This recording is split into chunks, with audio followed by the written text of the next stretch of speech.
What's going on, everybody? John Middlekauff, 3 and Out podcast, back at it again. Anyone that's been listening knows we're going 2 times a week, Tuesday, Friday. Typically, I wait till just after the Thursday night game. I probably could have started this podcast at halftime, given it was a complete, just an utter disaster for the Cardinals. The game was over. It felt over about 2 series in. They had no shot. But I've kind of procrastinated. It's almost 10 o'clock. Been watching a little LeBron. Just zoned out of that game. What a joke of a Thursday night game. But we're going to go Middlekauff mailbag a little later. You can always slide into my DMs, my Instagram, at John Middlekauff. I got a couple thoughts on the Chargers situation in LA and just some rumblings from the week's owners meetings about just what a terrible fit it is. And then I'll just dive in. It's going to be probably a little quicker podcast. I'm going to go through some of the games that interest me on Sunday. Pretty good slate, actually. I've been down the last couple weeks on the slate of games. But this week is got some really, really good matchups on Sunday, especially early Sunday morning. Tad bit early for me, to be honest, on a Sunday morning. But 6:30 a.m., there's a game in the UK. But let's first start with a couple takeaways I had from the night. One is last weekend, Oregon played Washington in Oregon. John Elway attended the game. It's pretty clear. I know they killed the night and Case Keenum had some moments, but he is not their long-term plan at quarterback. Denver desperately needs a quarterback. No one would argue that. And I floated something this week. I floated it on Twitter. I wrote about it a little bit, and people called me crazy. And I think the one thing fans typically do whenever you say a big name, you go, oh my God, they would never trade that guy. Von Miller right now, who makes a ton of money, like $17.5, $18 million for the next several years, is a Hall of Famer. I was at that Super Bowl. My cousin took me at Levi Stadium a couple years ago. I put a large amount of money on the Denver Broncos. I had a perfect view when Von Miller, the strip sack, and the touchdown from Malik Jackson, I saw it live. And I've seen Von Miller play live probably 4 or 5 times, attending Raider games. I even went to a game that when they played the Niners. I actually saw him practice live too. Was it this year or it might have been last year when they came and played the Niners? I think Von Miller is one of the best defensive players I've ever seen. People asked Bill Belichick this week if Khalil Mack compared to LT. I love Khalil Mack. I think he's one of the best players I've ever seen. But so far, now his career's been a lot longer. Like, Von's accomplished more. Von's had a much better career. Again, will Khalil match it? We'll see. Time will tell. But that's what I think of Von Miller. But what I floated earlier this week for the Broncos, they're not good, but they're still good enough where they have enough talent on their roster. They're going to win probably 6 games. Well, if you're 6-10, you're probably drafting like 13 or 14. So the only way ever to get to 1, even if the 49ers, let's say, here's my hypothetical, the 49ers are drafting 1 overall, and John Lynch is friends with John Elway. Adam Peters, the Niners, basically their assistant GM, is friends with John Elway. John Elway is tight, obviously friends with Mike Shanahan, Kyle's dad. If he wanted to make a legitimate play, and this is, again, contingent on the fact that the 49ers had the number 1 overall pick, and they'd be willing, let's say they're drafted 10th. Let's just use that as this example. Instead of mortgaging multiple first-round picks, like you've seen in the Jared Goff draft, trade, the not Marcus Mariota trade, but when the Tennessee Titans traded to the Eagles for Carson Wentz, it cost you multiple first-round picks. Well, the one thing John Elway has in his back pocket that really most teams never have in this situation, that he could. Vaughn next year would be going into year 10. He would be 30 years old. You could use him as an asset in a trade where you flip-flop ones and I give you Von Miller. And I do think that's something, it's very Belichickian. And when I tweeted this out, people were like, Middlekauff, you are an idiot. Listen, guys, I said it with Earl Thomas. Defensive players, typically, teams are not comfortable giving guys a 3rd contract, especially post-30. That doesn't mean it doesn't happen. That doesn't mean guys historically haven't gone on to have success. Ray Lewis played forever. Julius Peppers played forever at a high level. Von Miller might. And I think he can still play because of his style of play for 3 or 4 years. But Elway's going nowhere without a quarterback. He's going to win 6 games, let's say hypothetically, for the second straight year. Last year was even worse. They were drafted in the top 5. But Von Miller's their best player, but they have no quarterback, so they literally have no chance. Now you have a chance if you're playing the gutless, heartless Arizona Cardinals on a Thursday night game. You do. But for their franchise to ever take a next step, and Justin Herbert, who I think, if he does come out, again, there are a lot of variables in this scenario, but my ultimate point is the one thing that Elway is going to have in his back pocket, instead of having to give like 3 first-round picks, he could potentially hit the reset button and use Von Miller as trade bait and basically just have to flip-flop picks. With a team like the 49ers, would not be able to turn that down. Would that be more interesting to a team like the 49ers who are kind of ready-made in their mind with Garoppolo coming back, thinking about winning, and then it would be like if the Giants from pick 5 would give you 2 first-round picks? And I tweeted back to everyone that called me crazy. The reason teams, there's no even guarantee that the Niners would say yes, because teams value cost-controlled assets more than for sure older players. Now, I think Von Miller is somewhat of an outlier with your team like the 49ers that are desperate for a pass rusher. But if the Niners were to get the number 1 pick, again, and I think just watching this game tonight, again, you have to remember, the Cardinals beat the 49ers a couple weeks ago in San Francisco by double digits. Now, it was a close game in the fourth quarter, but still, like, I think everyone's thinking today the Cardinals are the worst team in the league. The Niners lost to them. And the Cardinals are bad. But here's another thing. If the Cardinals were to get the number 1 overall pick, and I think when you look around the NFL, the 4 or 5 teams that are really going to be in the mix, the only team that doesn't have a quarterback is the New York Giants. And let's face it, they're a little bit like the Broncos, that their talent, they're going to end up winning 3 or 4, maybe 5 games. They just have too much talent. They're definitely going to win a couple more. Like, I cannot say that about the Cardinals or the Niners. Well, even the Cardinals have a quarterback. Now, I'm a Josh Rosen guy. He looked terrible tonight, but I'm not selling stock on the Hebrew Hammer just yet. Mike McCoy looks terrible. Their whole operation is just messed up, and it's really been screwed up from the jump since Bruce Arians retired. The general manager got a DUI and got suspended for 5 games. It's one thing when you're a general manager and you sit with the owner when times are good, like when you got Bruce Arians and you're winning 10, 11, 12 games. Like, those are fun times. You're like, hey, Mr. Bidwell, this is sweet. Let's pour another Diet Coke. Woohoo! It's another thing when they showed him once. I to be completely candid, I turned the game off in the fourth quarter. Just Lakers game, the Red Sox game. There's too many other sweet games. The Stanford Arizona State game, which actually is, I started this podcast after that. But there was one scene when it went 45-10 that they go to the Cardinals box, and you know it's trouble when the owner has his wireless Apple earphone in. Like, I don't know, man.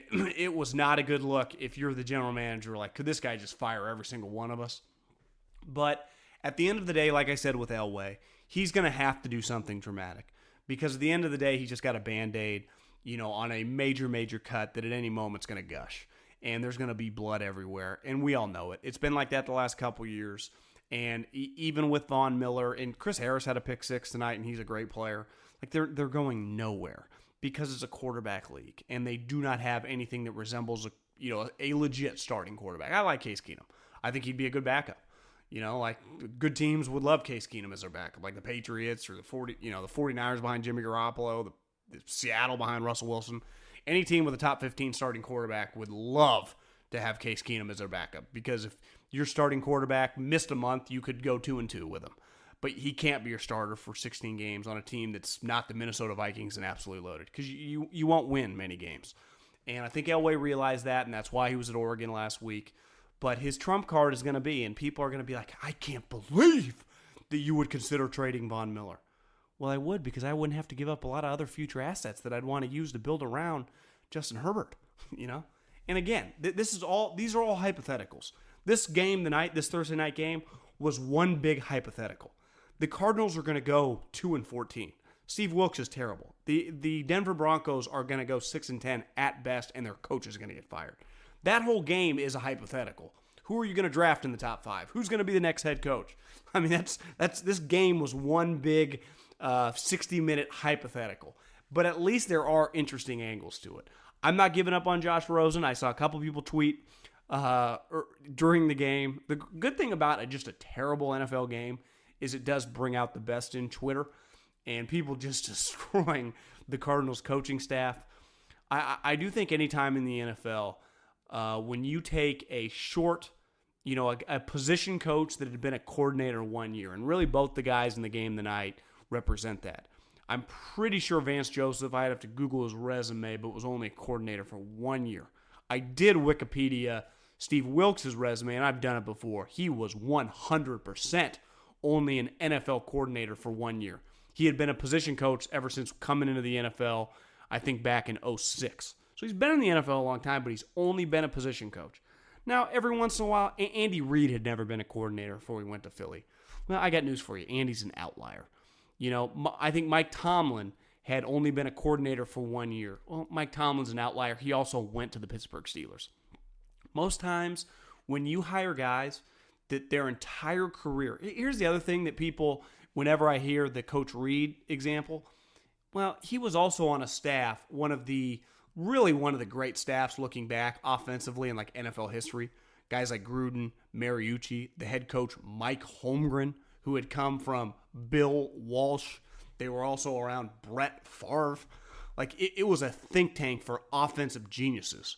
And I think when you pull the Steve Wilks out, look at the difference between Steve Wilks and Sean McDermott. Sean McDermott had got so much experience being a coordinator twice. One for Andy Reid in Philadelphia right after Jim Johnson, intense pressure, was fired. Goes with Ron Rivera, another experienced coach, got to be a coordinator for a long period of time. So when he got the opportunity to become a head coach, he'd kind of seen it all. He'd been fired. He'd been to the Super Bowl as a coordinator. He'd been to the Super Bowl as a position coach. He'd worked for multiple head coaches.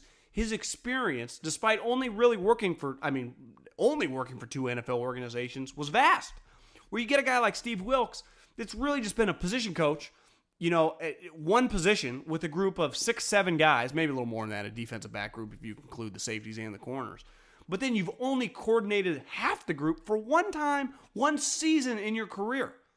And really, the way the sport is set up now, you're not around the team until late April, and then the season. I mean, you're talking like 7 months. And same with Vance Joseph, who had been a coordinator one time in his career in Miami, and it didn't go well. And I think you're seeing both these guys, and I know Vance won, but both these.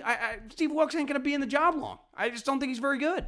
Vance Joseph is clearly over his head. And I think you got to be very careful when you hire. I'm all for hiring young guys or guys that you believe in, guys that you think have the it qualities. But there is something in this league about experience. When you start trying to hire outliers, you do get nailed, especially defensively. It's one thing to hire an outlier, a young guy, like this offseason. I would interview John DeFilippo, who's now a second-time coordinating, who has worked for multiple, like Rex Ryan when they won in New York. Last year won the Super Bowl as a position coach, now working for Mike Zimmer. Has coordinated multiple offenses, has seen failure in Cleveland, has had success in Philly. Now, trust me, they're going to be 4-2 here in a minute in Minnesota, and they're going to win 9-10 games and be back in the playoffs with the Vikings. So he's going to have success, make the playoffs somewhere else. But he's an offensive mind. It's so much easier in 2018 to hire offensive young coaches, or just even if they're a little older, just offensive coaches, because that's what the rules curtail to. So these defensive guys, especially with limited experience, are just at a disadvantage. Vance Joseph, and Wilks, that have only been coordinators, for a year, they are on the side of the ball that's at just a disadvantage from the jump. So I'm not shocked to see these guys fail at all. So I guess my overall takeaway from this week is I would float Von Miller if it meant me getting a star quarterback in the draft. And I also wouldn't hire defensive coaches that have limited amount of experience coordinating, let alone zero head coaching experience. Okay, I'm not going to spend much time on this next one because a little bit like the last topic. It's a little more of hypotheticals and things that aren't going to change. But I've spent the majority of my life in California. Now, the majority of it has been in Northern California. I'm a Northern California guy. But I've spent a decent amount of time. I went to school at Cal Poly. That's really in Central California. Spent some time in Fresno, which again is in Central California, but dated girls in San Diego and spent a lot of time in Southern California. Not that much time in Los Angeles, but I have enough friends that are from Los Angeles. They grew up in Los Angeles. I got a pretty good feel for that area. Now, there is a major difference between people from Northern California and Southern California. I personally have always thought the main difference is surfing. Like, people in Southern California just surf. Up here, we don't surf as much. The irony is our surfing up here, the waves are bigger, but there are way more great white sharks, and the water is much colder. So you got to be a little crazier just to get in the water. But that's neither here nor there. The point of this is that when Stan Kroenke, who is one of the richest men in the world, definitely in America, was all in on moving the St. Louis Rams, who actually were the Los Angeles Rams. St. Louis stole Los Angeles' team. That's why I never really felt bad about them coming back. Like, the Rams were LA's.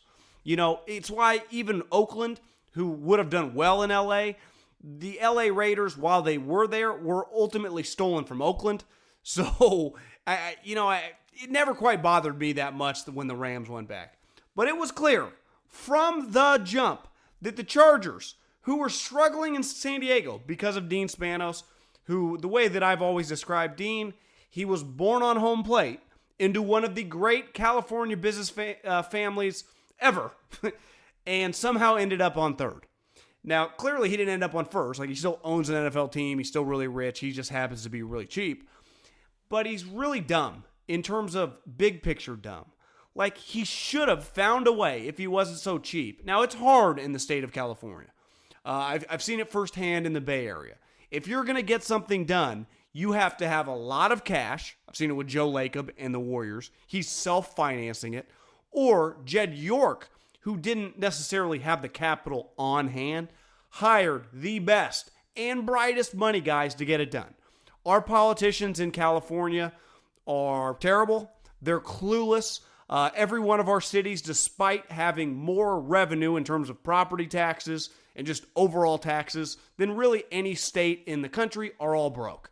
So if you want to get anything done in this state, you basically have to finance it yourself. And you got to find a way to keep a lot of the politicians on the payroll because, as anyone that knows people in business in this state, know they're pretty corrupt.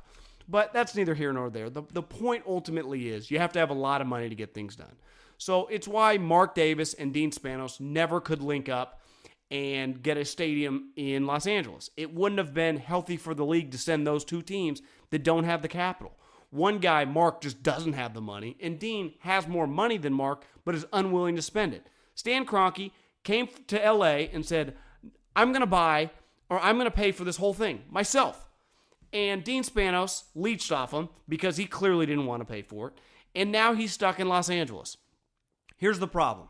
No one cares in LA. The irony, too, is they'll probably win on Sunday. His team will be 5-2. Like the San Diego, I still call them the San Diego Chargers. The Los Angeles Chargers are good. And no one cares. They're not going to be able to sell PSLs. People are not going to attend the games. When Stan's new palace comes up, no one is going to care. And it really is sad. If somehow they would have, like, I'll say one thing, I've always supported this. I never have a problem going from small market to big market. Like when Stan Kroenke wanted to go from St. Louis to Los Angeles. That's my biggest issue with Mark Davis. Now, I get it. He needed a welfare handout, and ultimately Las Vegas gave them. But no one leaves the Bay Area, arguably that's went through the greatest economic stretch in the history of the world the last 5 or 6 years, and Mark's leaving it. I asked Jed how that's worked. I mean, he has a top 10, hell, maybe a top 5 franchise in all of professional sports because he's printed money ever since he was able to get the stadium done. Now, it was difficult, and he had to put it in Silicon Valley, which is not an ideal location. But ultimately, my point is this with the San Diego Chargers. There have been talks about, God, this is not going right at owners' meetings. I know Pro Football Talk wrote an article about because of the leases and him already in with Stan Kroenke and even some of the PSLs and some of the signage they've already sold, they're basically stuck there for the next 20 years. And listen, I'm not naive. They're not going back to San Diego. But this is a disaster. And I've said it from the jump that if any of the owners and any of the heavy-hitting owners, the Robert Krafts, the Jerry Jones, the Jeffrey Lurie's, the Dan Snyders, the John Maras, the Rooneys, they're all based in the Northeast, and Jerry obviously in Dallas. They're not locked in on California, how California works. It was pretty clueless the way they allowed all this to happen, to even send 2 teams to Los Angeles. There should have been 1 team going. It should have been the St. Louis Rams, because Kroenke had the money. They had the previous brand recognition. Now, clearly, they've gotten better faster than any of us thought. But it made no sense to have Dean Spanos go up there with them and piggyback off it. No one cares. And it's only going to get worse and look worse the moment they move into this palace. Hell, it's hard for the Rams, and I've said this over and over, are slowly, they're still not the most popular team in Los Angeles. That's the Raiders. But in the next 5 years, if the Rams were to win a Super Bowl or 2, and John Gruden heads one of the worst teams in the NFL, market shifts and market share have never diminished faster or had the opportunity to change quicker than it does nowadays. The way technology works, the way consumers think, we've never been as less loyal as a consumer, and definitely people my age in their mid-30s and below. But I'd even say, the older generations. Like, I can talk my mom into changing now. I show her stuff like, Mom, instead of using the Kindle to read, I remember this with my dad. He loved the Kindle. I'm like, Dad, get an iPad. You can get the books on the iPad just like the Kindle, and you can do all this other sweet stuff. He's like, no, I just want the Kindle. Finally, showed him an iPad. He's like, oh my God, this is incredible. So I do think people are open-minded to change, and that's why the Los Angeles Rams, with them being really good, are going to kill it.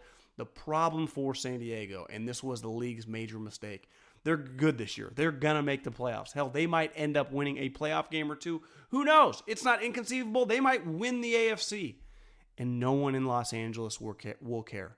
It is pretty sad. I don't know how this would have been avoidable as long as Dean Spanos owned the team. But there should have been someone in the league office. There should have been someone stand up that would have just changed the course of this and somehow get them to stay in San Diego, somehow help finance that stadium. But greed won out. And again, I'm pro-greed. I'm pro-capitalism. But I do think the big picture of this all, that there are going to be many people that regret this with the Chargers that are just stuck in Los Angeles for the foreseeable future. And hell, Phillip Rivers is going to go down to the Hall of Fame. They might be good these next couple of years. And no one gives a damn. Okay, let's go around the league a little bit. But let's start, I'm just going to hit on one quick game Saturday. I said this last week, that the Michigan Wolverines were not dead. Now, they had to get a big win Saturday night, and they did. They killed Wisconsin, as they should have. They're a really good team. If they can handle these next 2 weeks, this weekend at Sparty, which is their rival, not their true rival, that's Ohio State, but their other rival, in Michigan State, and then Penn State the following week. Then they have, I don't even have the schedule in front of me, I just know I think it's Indiana Rutgers or Rutgers Indiana. That game against Ohio State, if this plays out over the next 4 games, like I think it's going to, Michigan versus Ohio State, the winner of that game is going to be a playoff spot. Everyone wrote off Harbaugh. I said pump the brakes. I've seen him kick ass for, 9+ years counting. He wins everywhere he goes. And I know everyone freaked out about the Notre Dame loss. First off, he went on the road, which none of these teams do anymore, non-conference. And it turns out the team he lost to, now he did get his ass kicked. It did not look good. They were overmatched, overwhelmed, and it looked bad. Turns out Notre Dame's really good. If I had to seed the playoffs right now, Notre Dame would be my 2 seed. Bama would be 1, they'd be 2. So if Michigan runs the table beside that and somehow beats Ohio State, which it's not going to be easy. I mean, Nick Bosa just declared for the draft, but he hadn't been playing for a while. Ohio State's really good. Like, they can handle the loss of Nick Bosa. Now, who knows? I mean, the Michigan Wolverines' best defensive lineman, Gary, also has an injured shoulder. At any moment, he could do the same thing as Nick Bosa. I don't expect him to, but I would not be shocked if he does it. But just keep an eye on Michigan. They play Sparty at 9 a.m. my time, Pacific Standard Time. And I am expecting them to win the next 2 weeks, then roll the following 2 weeks, and then play Ohio State for a playoff spot, and that would be a huge game for Jim Harbaugh. Now, I don't know if he could win that game, and he'd be 0-4, and everyone would freak out, but I do think he's going to be in position, and I think that's all anyone could ask for. It's just a college football fan after he lost week 1. Like, can he keep this thing going? Of course he can. He's an excellent coach. But 4 games to me really stood out this weekend. I'm going to start with, there's always this game in London that starts at 6:30 a.m. my time, which if you live on the East Coast, not as bad, actually pretty sweet. You get a 9:30 game, you get a 1 o'clock game, you get a 4 o'clock game, and you get a 8 o'clock game. Like, God, that sounds incredible. For me, it's 6:30 a.m. And a lot of times, I remember last year, I think it was Jacksonville against someone. They had one 6:30 a.m. kickoff. Well, it didn't matter. It was just a blowout, whatever the game was. This game I want to watch. This game has pretty big playoff ramifications. Chargers, Tennessee, like, people don't realize, I think people are sleeping on the Chargers, and I talked about them earlier this week. Right now, they're playing as well as any team beside maybe New England, Kansas City, and L.A., the Rams, that is. So they're a top 5 team in the league right now, and if they beat Tennessee, who is 3-3 and who does have an excellent defense, they'd be 5-2, and all of a sudden we'd be like, God, are the Chargers gonna go 12-4? Here's the other thing, and I'll get into this game. I'll just get into it right now. Kansas City's playing Cincinnati. Now it's a Sunday night game because they flexed San Francisco against Los Angeles, the Rams, out once Jimmy Garoppolo got hurt. Thank God. Like, this is a tough game for Kansas City. Kansas City's had a tough stretch of games here. They've had Jacksonville, New England. Somehow they went 1-1 there. They easily could have won last week, but, Brady pulled off his magic. Cincinnati's good. I had a buddy in the league. I was talking to him earlier this week. He's like, man, have you watched Andy Dalton? I'm like, to be honest with you, besides a little bit of red zone, not really. He's like, I've watched him a little bit on some cross tape, and he's had an MVP type year. Now, you look at his numbers, he has thrown 7 picks, but he's also thrown 14 touchdowns. Like, he's on pace for a 35 touchdown season. Their team is 4-2. Their defense is really good. A.J. Green is a stud. Their second receiver, Boyd, is really good. Mixon's an elite runner. Like, this, again, like last week, it'll feel a little different because it's at Kansas City and it's at night. The place is going to be rocking for Mahomes. But this wouldn't be a terrible loss for Kansas City. I mean, Cincinnati, to me, is a playoff team. I really think that, I guess it's going to be hard for all 3 teams in the North. The Ravens, the Steelers, and Cincinnati are all playoff level teams. Obviously, Kansas City and the Chargers are playoff level teams, but there's only 4 spots for the 5 teams. Kansas City's got a pretty, good little cushion at 5-1, but you lose a couple games and all of a sudden, like the Chiefs lose this weekend to Cincinnati, which again is a losable game, and you can lose and it doesn't even look that bad. And the Chargers win, they'd both be 5-2. Now, obviously, the Chiefs beat them week 1, and the Chargers still got to go to Arrowhead. But you go, damn, this division, which felt like over a couple weeks ago, is kind of alive. Now, Denver's 3-4, and the Raiders are out of it. But the division is pretty interesting at the top. Because, again, I think what's crazy is if I had more faith in Anthony Lynn, I'd go the Chargers, given that Rivers has been around so long and they have so much experience, actually might be a little more equipped for the playoffs. And just a lot to ask, Patrick Mahomes to win multiple games in the playoffs. Now, granted, the winner of this division is going to get a bye. But I don't know. I think the Chargers might be a little better built right now. Now, in a year or two, or hell, if the Chiefs can make a trade and get, Patrick Peterson and Eric Berry comes back, things can change quickly. But their defense is just hard to win in the playoffs, even with the new rules with no defense. And the Chargers defense, Derwin James, if Bosa comes back, Ingram's a stud. They got some dudes. The other game that is just very, very interesting because now this team, I said it weeks ago. I said, you got to be careful. I know it's fashionable and it's easy because it happens a lot. Like the Patriots just aren't the same. They don't have the look. No, they got Belichick and they got Brady and they got Gronk and now Edelman's back. And oh yeah, they traded for Josh Gordon. And I was talking, again, my same buddy in the league was like, God, their offense is pretty damn good now. Oh yeah, they got James White. Oh, Sony Michel's coming on. Oh, their offensive line's getting it together. Yeah, their offense is dominant. especially with Josh Gordon now that is playing a role. So you got Josh Gordon, Hogan turns to like your third receiver, Edelman's uncoverable over the middle, and Gronk, even if Gronk is 80% of peak Gronk, he's still, you know, I don't know, 95% better than everyone but Kelsey, you know? So it's like their offense is legit. Now the Bears, interesting. They're coming off a classic young team loss. They were up by 11 points in the second half, somehow blew the game to Brock Osweiler and lost in overtime. Khalil Mack's a little banged up, rolled his ankle, but I think when push comes to shove, he'll be fine. They're playing at home. Place going to be rocking. But will they be intimidated by New England? This is a pretty big game for Matt Nagy. His team's 3-2. There'd be nothing wrong with 3-3. They'd still be in the mix. But the problem is the Vikings are playing the Jets. The Vikings should win that game. Then all of a sudden the Vikings are 4-2-1. The Packers, who have a bye, have kind of got their mojo back, but still kind of weird. They're a little off. But I'll tell you another team, the Lions, who I think they play the Dolphins this weekend. Let me look at the schedule real quick. I think they play the Dolphins. That the Lions actually aren't terrible. They have a good offense, and they do play the Dolphins. I think the Lions are going to win that game. So the Lions are going to be 3-3. Just that division is actually sneaky harder than you think to make the playoffs. And then the other game, because you got three teams right now in the AFC South that are 3-3. That division's bad. I do think there's a pretty strong chance that 9-7 wins that division. If Tennessee loses the Chargers, they'd be 3-4. Whoever loses this Houston-Jacksonville, they'd be 3-4.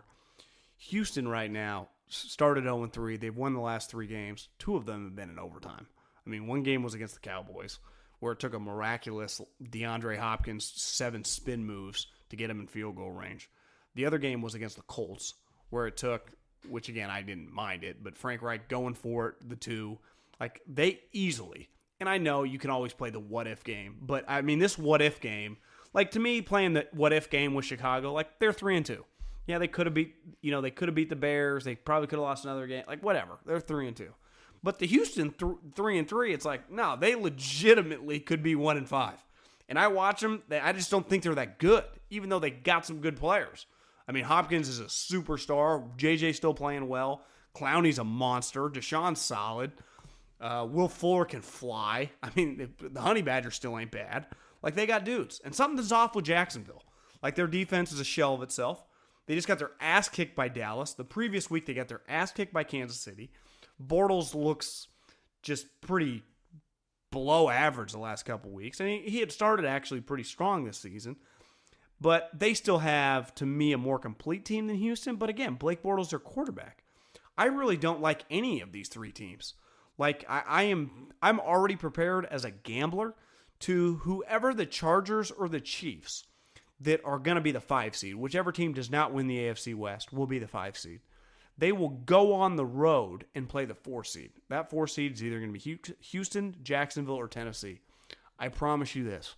I will put a large sum of money on either the Chargers or Chiefs in that playoff game, especially if that game is at Houston in the Dome or at Tennessee. Jacksonville, I'd be a little more nervous just because they got a little playoff experience.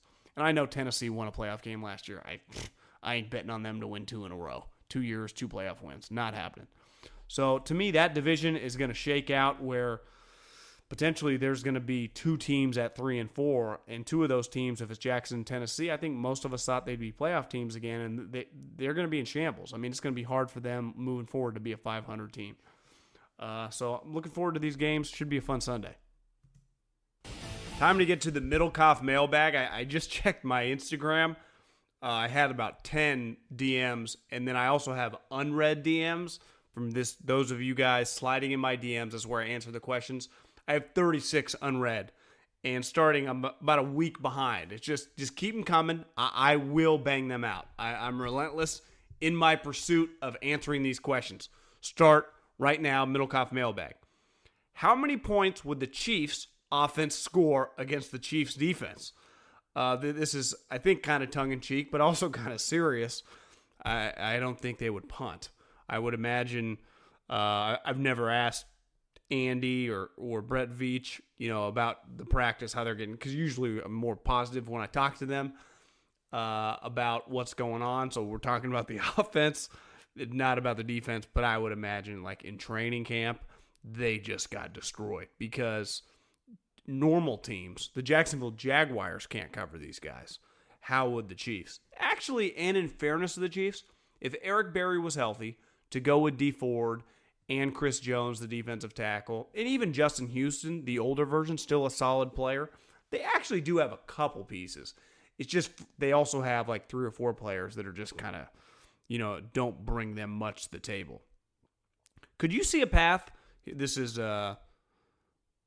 Sydney. Oh, from Sydney, Australia. Could you see a path for the Texas Longhorns to make it to the college football playoffs? And if not, where do you see them seated at the end of the year? I think it'll be difficult. They definitely need carnage. They need a team. Like if Clemson had a loss, they'd be out of there.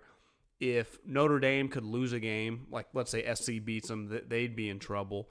If Ohio State were to lose a game and then Ohio State beats Michigan, that could throw a wrench in there. Bama, even a 1 loss, is probably a lock to get in. So Texas, at the end of the day, if LSU and Michigan, are the 5th and 6th seeds, Georgia's still kind of alive, I'd put Texas right there in the mix. They just need a little carnage. But if at the end of the year, if Oklahoma doesn't lose again, and Oklahoma's 11-1 and Texas beat them, if USC wins the Pac-12, which isn't inconceivable, that all of a sudden you're like, damn, Texas beat Oklahoma, who would be a top 10 team, beat SC, which would be a top 20 team. Iowa State's good. It looks like TCU and Oklahoma State are down. But if you beat, 2 or 3 legit wins on your resume, and beating Oklahoma is a legit win, and they didn't just beat SC. I mean, they kicked their ass. The problem is that their loss against Maryland to open the season wasn't ideal. I think it would be difficult, but if they ran the table, if they didn't make it, they would definitely be in one of the BCS bowls. All those, the extra bowls would love to take them, and they'd be a top 10 team. I think they'd put them against, one of those bowls would want to get them against, if like USC, I guess they already played USC, but like an Oregon, a Washington, a matchup like that, or against one of the SEC teams like LSU or Georgia, whichever one of those teams, the 2nd or 3rd team in the SEC, because they obviously wouldn't make the playoffs if Alabama's in. You throw you telling me Texas LSU, is the Cotton Bowl or whatever, the Sugar Bowl, whatever one of the bowls that's not hosting the playoffs. I'm watching that. I mean, that's a sweet game. What up, Middlekauff? The news coming out that Patrick Peterson being on the trade block. Now, I think it might have been I guess it would have been like Tuesday. Michael Bidwell said at the owners' meetings that they're not trading Patrick Peterson. There was a play in the game. This was right about the time I turned it off. Philip Lindsay scored. It might have been to make it 45. Maybe it was to make it 38. I don't know. I mean, it was when the blowout was in full swing.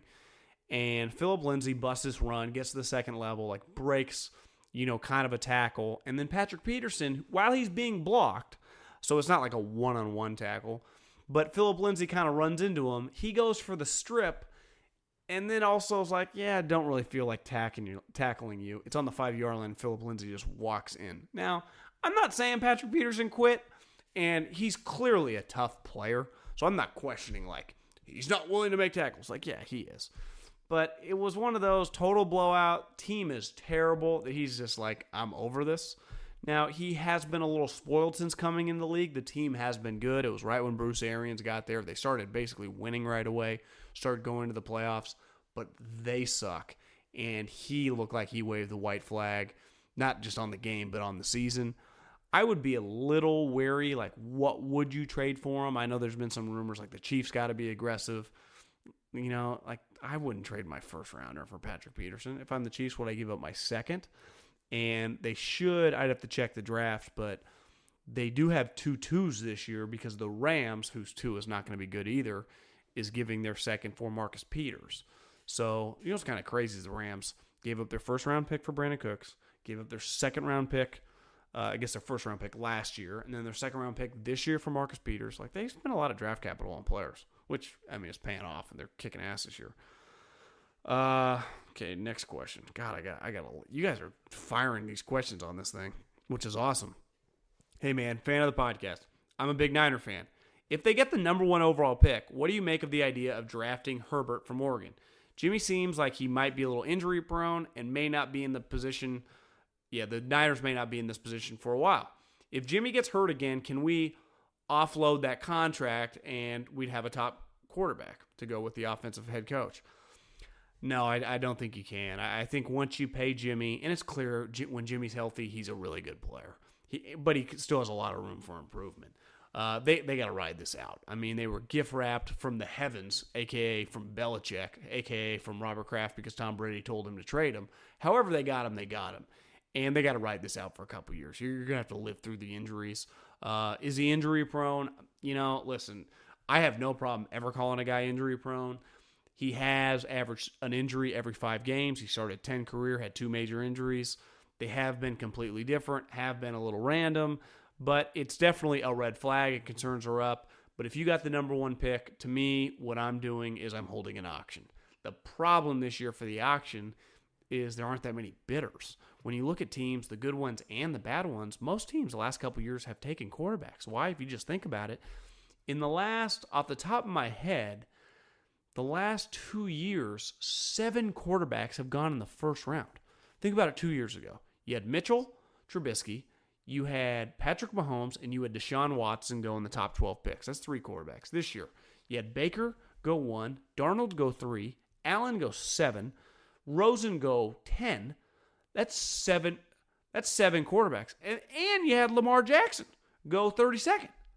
So you had 5 quarterbacks this year go, 4 go in the top 10, and you had 3 go last year. I mean, that's just the last 2 years. You also had the Niners get Jimmy Garoppolo. You had the Dallas Cowboys stumble on Dak. That's a lot of quarterbacks. Kirk Cousins moved teams. They traded for Alex. Like, there's kind of been this there's really only a handful of teams that don't have a quarterback. And even the Saints now have somewhat of a cushion with Teddy B on their team. Now, one team that has, the greatest quarterback of all time, but the Patriots do eventually need to draft a quarterback. The problem is they're so good, they're never drafting high, so they're never going to be high enough to get one of these guys. But, it's pretty crazy. Got to turn off the iPad. The Denver Broncos, they need one. The Jacksonville Jaguars, the Bortles probably be terrible. Are they going to draft a guy in the first round? Probably not. The Giants desperately need one. To me, those are the only 2 teams that immediately come to mind. The Giants and the Broncos. Then you could talk to even teams that, like the Bucks. Jameis Winston has got major issues. I would not want him to be the quarterback of my team. But even last week, I know they were playing the Atlanta Falcons. He threw 4 touchdowns and almost 400 yards. Like, he's better than anything you're drafting. Let's just call it what it is, unless you're getting Justin Herbert. And there's a chance that Justin Herbert doesn't even come out. So it really is, it's not an ideal time to have the number 1 pick. I mean, just 2 years ago, think of all the teams that acquired, like I said, 8 teams in the last 2 first rounds. 8. 3 2 years ago and 5 this year.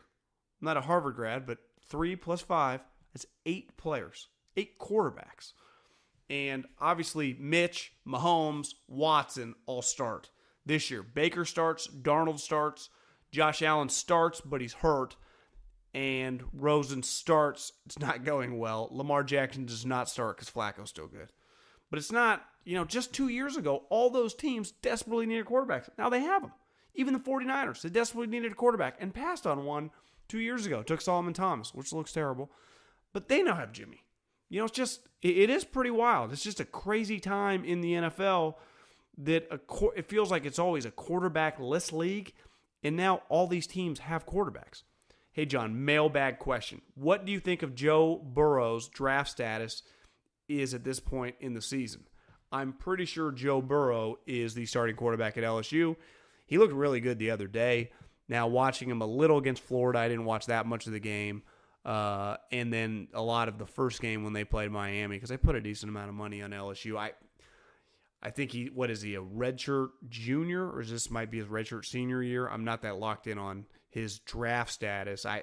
To me, if he still has another year he should go back to school. If he doesn't, maybe a 7th rounder. Just watching his physical attributes, seems like a good athlete. He's actually just not a bad player. But if he has another year of eligibility, I'd have to, I'm not sure. I'm just doing these rapid fire, so that's why I don't know. I would recommend going back to school. I haven't watched him. And again, maybe it's because I never watch LSU and try to judge their quarterback, whether he's a pro. But even when I watch him, and again, I'm a fan of this LSU team. I think they're really good. It never crosses my mind that's a future pro quarterback. Me personally, if I was a GM, I wouldn't draft him. But I'd have to do work in terms of on him and watch him a little more closely. I have a question about college football too. How do colleges manage to produce first-round talent so often without them playing for 2 or 3 years full-time? For example, OSU produced corners Lattimore and Conley in the first round of 2017, but can come back and produce Ward in 18. How were all 3 seen as first-rounders if they surely can't all have played first-team reps through college? That's what was crazy about Denzel Ward is he didn't start till his the 3rd year in college because the year before he was the nickel corner with those 2 guys. That's why you spend so much time, 90% of schools, even in the Power 5 conferences, can't dream of doing it. They don't have the talent. But it's the reason why, as a scout, when you go into USC, when you go into LSU, when you go into Ohio State, when you go into Alabama, when you go into Clemson, you spend so much time. A lot of these scouts will spend 2 or 3 days at that program because you're gathering so much information. You also have to be locked into who the backup is that is playing sparingly, because more than likely that backup next year might be a top 15 pick.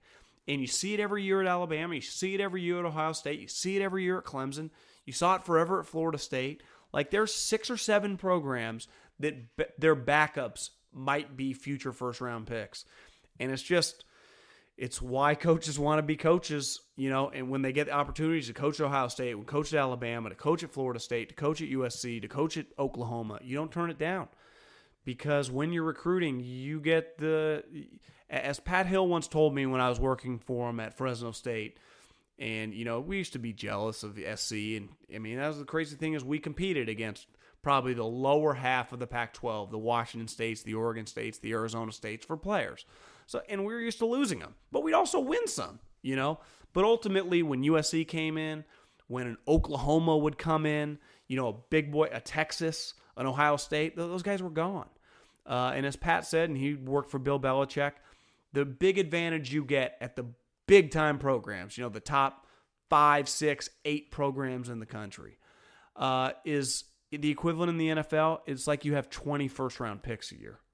And if you're at Alabama, it'd be like having 20 top 5 first-round picks a year. Because if you're at Texas, a guy might say no to you and end up going to LSU, go to Alabama, go to USC.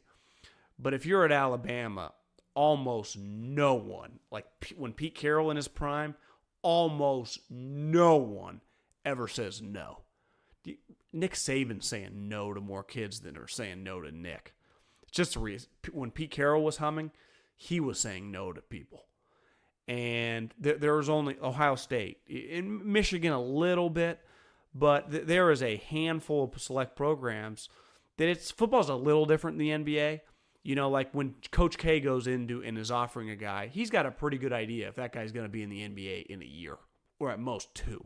In the NFL, you don't really, because there's still so much physical growth for kids. Some guys, even if they weigh 300 pounds in high school, might have physically tapped out and they don't have any growth potential. So 3 years later, they don't get any better. It's so hard to project because you are at minimum 2.5 years away from when the guy walks on campus as a true freshman in July to when his best case scenario, he can leave you. So think of all the development there. Think of all the time spent practicing and working out and just changing. And you're either getting better or you're getting worse. So it just speaks to the talent that Urban Meyer's signing every year. He's doing the same thing at Florida. Nick's doing the same thing at Alabama. Dabo's now doing the same thing at Clemson. It's what makes, when you have big schools in your area as a scout or when you're a scouting coordinator, it's why you spend time going to Ohio State more than you waste time going to the small schools. Okay, one more question here, guy. You guys just keep banging these out. Do you think Mark Richt will be able to win at Miami, become a contender for the playoffs? I heard on the radio yesterday, it was my mom's birthday, and I drove to her house to go to dinner with her, and that Mark Richt, they had a bye last week and renamed Rozier back to starting quarterback. Mark Richt's a good coach. You know, what he did at Georgia, is he Nick Saban? Is he Dabo Swinney? Is he Urban Meyer? No. But is he that next tier, a really, really good coach? Yes. I know he lost to Eddie O, but if you had to pick for the next 5 years, would you either have Eddie O or Mark Richt? I'd rather have Mark Richt. So I think Miami will be fine. They need to get a better quarterback. They play in a much easier conference than the SEC. If he can just figure out a way to beat Clemson, I don't think Willie Taggart's any good. NC State actually has had a good couple of years, but that is a winnable conference if you can just find a way to beat Clemson, which is not easy. But you are the U. You still have a ton of guys in the league and very famous NFL players that young kids, maybe young kids don't quite know. I mean, Ray Lewis just got in the Hall of Fame, so he hasn't even played in the NFL in 5 years. So if you're 18 years old, you were 13 the last time Ray Lewis was humming. I mean, I remember Ray Lewis in like the early 2000s when he was dominant. I wonder if, I'm 34 years old. I guess if you're 18, you might not know. So maybe Miami, I'm just talking myself into a little theory here. Maybe it's lost a little bit of its luster because, I mean, when's the last time Reggie Wayne played in the NFL? Andre Johnson. I mean, all these guys are done.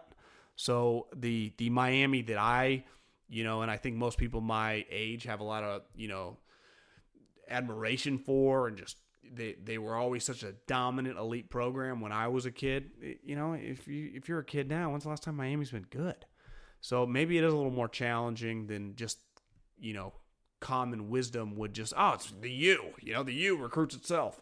They get, Mike Irvin. Think about this. Mike Irvin, who's obviously still really famous on television. If you're an 18-year-old kid, Mike Irvin hasn't played in the league in 15, 20 years. You never saw him play. Hell, I have to think back. And again, I'm 34 years old, like when Mike Irvin, and these were some of the most famous guys in the history of the program. You could argue their most famous, Warren Sapp. Warren Sapp's been out of the league for 10 years. You could argue the most famous Miami player that kids would know would be The Rock. He never played a snap in the NFL. And he's infinitely more famous than, anyone, even people like me that know who Ray Lewis and Ed Reed and all these all-time greats are. I mean, maybe they should start selling The Rock more, and they start selling these former Miami players. Well, keep hitting up my DMs. We do Middlekauff mailbag every week. At John Middlekauff on Instagram. Just slide in there. I got a bunch of DMs. I might have to start answering some of them just on Instagram. Enjoy the weekend. Enjoy the games. Pretty solid Saturday. Really good Sunday. We've got football all day. If you're on the East Coast, I'm very, very jealous. You get to start at 6:30 a.m. and basically get to go all through the night. I guess 9:30 your time, 6:30 my time, so you don't have to wake up too super early. Appreciate everyone listening, and I'll see you next week.